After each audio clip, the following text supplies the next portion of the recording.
मेरा नाम मुकेश है और मैं एक मिडिल क्लास फैमिली से बिलोंग करता हूँ। मैंने अपने घर वालों को बोल रखा है कि जब तक मुझे कोई अच्छी नौकरी ना मिल जाए तब तक मैं शादी नहीं करूँगा। मैं काफ़ी समय से एक अच्छी सरकारी नौकरी की तैयारी कर रहा था, लेकिन अभी तक अच्छी नौकरी नहीं मिली। अब मेरे घर वालों को मेरी शादी की चिंता सताने लगी थी। उन्होंने कई जगह मेरे रिश्ते की बात चलाई, लेकिन कुछ बात नहीं बनी। हर जगह कुछ ना कुछ समस्या हो जाती थी। इसी सब में एक साल और बीत गया। मेरी मम्मी और पिताजी को अब बहुत ज़्यादा टेंशन होने लगी थी।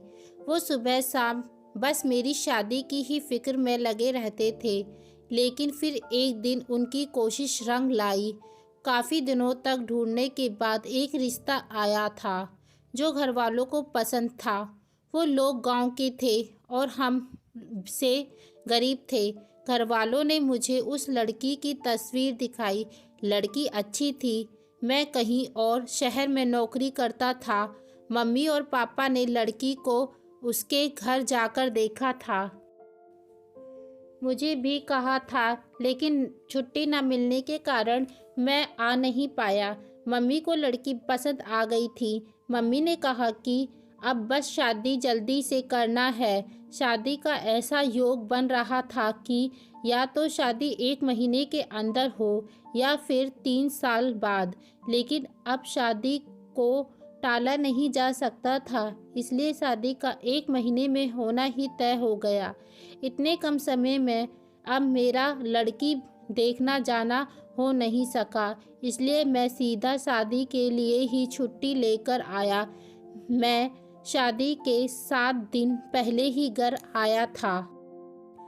शादी की तैयारी बड़े ही धूमधाम से चल रही थी। बहुत जल्दबाजी में शादी की सभी तैयारी पूरी करनी पड़ी और फिर कब शादी का समय आ गया पता ही नहीं चला। अब वो समय ही आ गया जब मेरे सर पर सेहरा बंधना था। हम लोग बारात लेकर लड़की वालों के यहाँ पहुँच गए। वहाँ सबके चेहरे देख मुझे बहुत अजीब सा लग रहा था। मुझे एक छोटे कमरे में ठहराया गया। मैंने पापा से पूछा, पापा यहाँ सब ठीक है ना? पापा ने बोला, हाँ सब ठीक है। शादी गांव की थी। फेरों के समय भी लड़की ने अपना मुंह घूंघट से ढका हुआ था। शादी के बाद विदाई होकर हम सब लोग अपने घर आ गए। घर आने पर मेरी सुहागरात के पहले ही मेरी मम्मी और पापा मुझे अकेले में ले जाकर कुछ ऐसा बताते हैं जो मैंने पहले नहीं सुना था।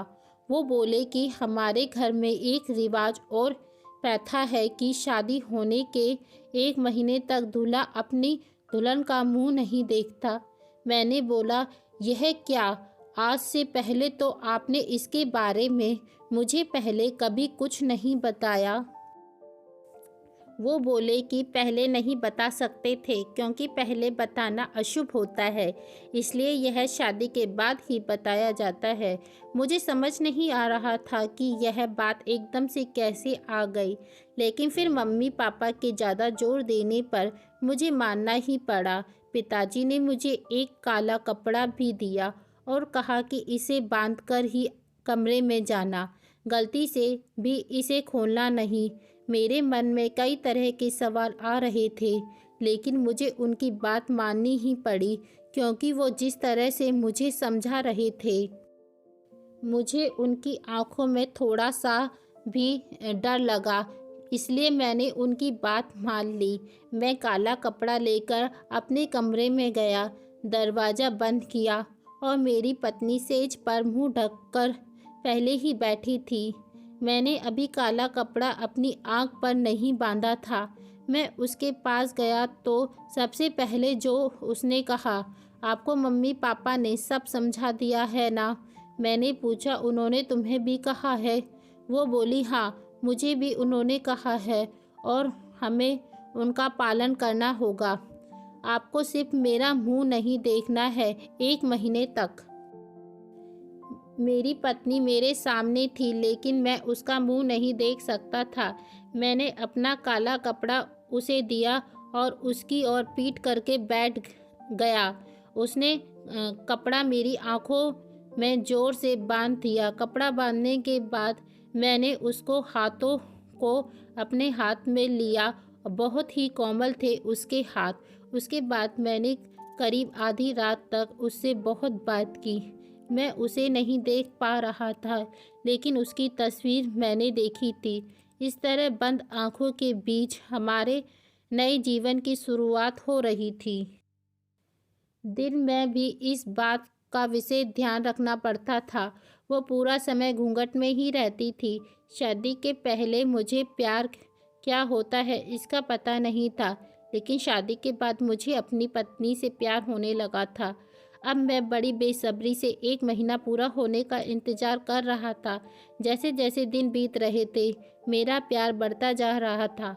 आखिर 1 महीना पूरा हो गया। मैंने अपने घर वालों से कहा कि आज 1 महीना पूरा हो गया है, कुछ पूजा या दूसरा उपाय तो नहीं करना। उनके चेहरे पे एक अजीब सी घबराहट थी। मेरे कुछ समझ नहीं आ रहा था कि क्या बात है। मैंने फिर पूछा, क्या बात है? वो बोले, कुछ नहीं। उस रात मैं कमरे में गया। अब मेरे हाथों में काला कपड़ा नहीं था। मेरी पत्नी आज भी घूंघट ओढ़े बैठी थी। मैंने जाते ही उसे कहा कि आज यह घूंघट क्यों? मेरी पत्नी मुझसे कहने लगी कि मैं आपसे कुछ सवाल पूछना चाहती हूँ। मैंने बोला, पूछो। वो बोली, आप मुझसे कितना प्यार करते हो? मैंने बोला, 1 महीने में तुम्हें पता नहीं चला? उसने कहा कि इतने दिनों तक आपने मुझे देखा नहीं था। अब सोचो कि मैं आपको ऐसा कुछ देखने को मिल जाए जो आपने सोचा भी नहीं था, तो फिर आप मुझसे उतना ही प्यार करोगे या नहीं? मुझे उसकी बात कुछ समझ नहीं आई। मैंने कहा कि तुम यह क्या बात कर रही हो? मैं तुमसे प्यार करूँगा, तुम मेरी पत्नी हो। वो चुप हो गई। फिर आखिरी कार मैंने वो किया जो मैं करना चाह रहा था। मैंने उसका घूंघट उठाया, और घूंघट उठाते ही जब मैंने उसकी शक्ल देखी तो मेरे होश उड़ गए।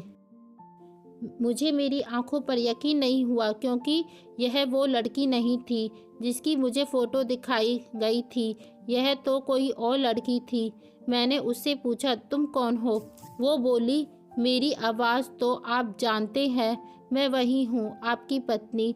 मैंने आवाज़ लगाकर अपनी मम्मी पापा को बुलाया। मेरी आवाज़ सुनकर वो कमरे में आए। यह सब मुझे बहुत अजीब लग रहा था। मैंने बोला, अच्छा, तो यह सब नाटक इसलिए किया? कौन है ये लड़की? आपने मुझे तस्वीर में तो किसी और लड़की दिखाई थी। उनके चेहरे पर घबराहट मुझे साफ दिखाई दे रही थी। माँ बोली, बेटा, हम इसी बात से डर रहे थे। बड़ी मुश्किल से हमने तेरे लिए रिश्ता ढूंढा था। वो लड़की इसकी बड़ी बहन थी। शादी के 1 दिन पहले ही वो घर से कहीं चली गई, क्योंकि वो तुझसे शादी नहीं करना चाहती थी। यह लोग फिर शादी से मना करने लगे, लेकिन हमने जब इसके पिता पर दबाव डाला तो उन्होंने दबाव में अपनी छोटी लड़की से तेरी शादी करवा दी। हम तुझे बताना तो चाहते थे, फिर हमें लगा कि तू शादी से मना कर देगा। सच जानकर तू कभी शादी नहीं करता, इसलिए तुझसे छिपाया। तुम दोनों सही मायने में पति पत्नी बन जाओ, इसलिए 1 महीने वाला नाटक किया, ताकि बाद में तू इसे छोड़ नहीं सके। उनकी बात सुनकर मुझे यकीन नहीं हुआ। मैंने कहा, आपने अपने बेटे की शादी के लिए किसी पर दबाव बनाया? आपने मुझसे भी झूठ बोला। इस लड़की की मर्जी के बिना ज़बरदस्ती मुझसे शादी करवा दी। आपको ये सब करने में शर्म नहीं आई? उनके बाद यह आप लोगों की बात मान रही थी। वो बोले कि हमने यह सब तेरे लिए किया है। मैंने कहा, यह आपने मेरे लिए नहीं बल्कि अपने लिए किया है, ताकि मेरी शादी के बोझ से आप बरी हो जाएं। अगले दिन मैं बिना कुछ बोले सुबह अपने काम पर चला गया, लेकिन वहां जाने पर मुझे लगा कि इसमें उस लड़की की क्या गलती है? वो पहले ही ज़बरदस्ती का शिकार हुई है। मैं यही सोच रहा था कि मुझे उसकी आवाज़ से भी प्यार हो गया था, और मैं अगले दिन अपने घर वापस आ गया। मैं उसे लेकर उसके घर गया और उसके घर वालों से माफ़ी मांगी। उनकी आंखों में आंसू थे। फिर मैंने उनसे पूछा, क्या तुम मुझसे प्यार करती हो? वो बोली कि मैं तो अपने आप को खुशकिस्मत मानती हूँ कि आप जैसा पति मुझे मिला। जो भी हुआ वो हम दोनों को मिलाने के लिए हुआ था। शायद हम दोनों एक दूसरे के लिए ही बने थे। यही भगवान की मर्जी थी। तभी तो आप रिश्ता बनते गए। हम दोनों फिर अपने घर वापस आ गए। अब मेरी अपने घर वालों से भी नाराज़गी ख़त्म हो चुकी थी और हम सब मिलजुल कर अच्छे से रहने लगे थे। दोस्तों, उम्मीद करती हूँ आपको मेरी यह कहानी पसंद आई होगी।